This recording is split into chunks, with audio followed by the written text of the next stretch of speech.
கோவை அரசு மருத்துவமனைக்குள் மழைநீர் புகுந்துள்ளது.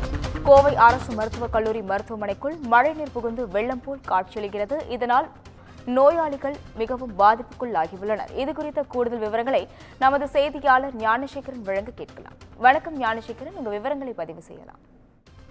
வணக்கம் அஸ்வினி. கோவையில் கடந்த ஒரு மாதத்திற்கு மேலாக கடுமையான வெயில் வாட்டி வதைத்து வந்த நிலையில் நேற்று இன்றும் மாலை வேளைகளில் பரவலாக மழை பெய்து வருகிறது. இந்நிலையில் இன்று மாலை கோவை மாநகரில் ஒரு சில பகுதிகளில் மட்டுமே கனமழை பெய்தது.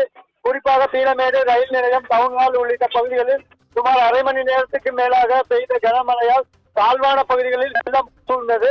அதில் அரசு மருத்துவமனை வளாகத்தில் மழைநீர் வடிகால் ஏற்பட்டு அடைப்பு காரணமாக தண்ணீர் மருத்துவமனை வார்டுகளுக்குள் புகுந்ததால் நோயாளிகள் கடும் அவதிக்கு ஆளாகினர். அங்கிருந்து நோயாளிகளின் அறை முழுவதும் மழை வெள்ளம் குளம் போல் தேங்கியதால் கீழிறங்க முடியாமல் நோயாளிகள் தவித்த சூழ்நிலை மருத்துவமனை ஊழியர்கள் மழைநீரை அப்புறப்படுத்தும் பணியில் ஈடுபட்டனர். சுமார் அரை மணி நேரமாக அங்கு தண்ணீர் தேங்கியதால் நோயாளிகள் கடும் அவதிக்கு ஆளாகினர். உங்களுடைய விவரங்களுக்கு நன்றி ஞானசேகரன்.